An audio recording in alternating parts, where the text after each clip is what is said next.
neighbors called us about a problem they're having with that building. It's a new construction behind a home on East 25th Street.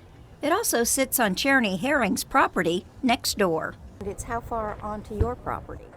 It's about 1.5 feet over onto my property. But that's not all.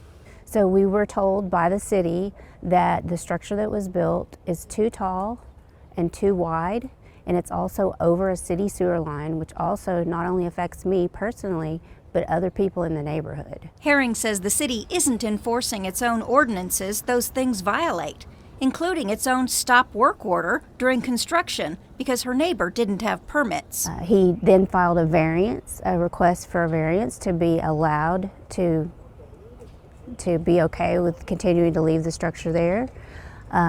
That is when it was discovered that he had actually built over onto our property line, and that's when the Board of Adjustments decided that they could not go any further in granting any sort of a variance. Now Herring says her neighbor, Tim Duray, is suing her to take her property. We received a civil lawsuit stating that he should be able to acquiesce the property, that it should go to him, his ownership. I reached out to Duray. He referred me to his lawyer. She declined an interview due to the ongoing litigation.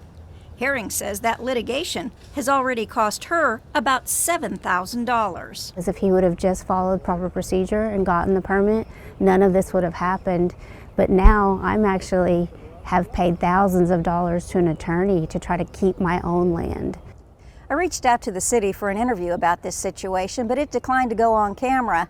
Instead, I received this email.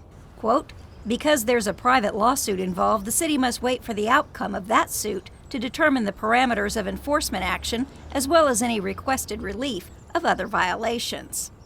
I received no explanation from the city for why there was no enforcement prior to the lawsuit. In Tulsa, I'm Kathy Tatum, 2 News Oklahoma.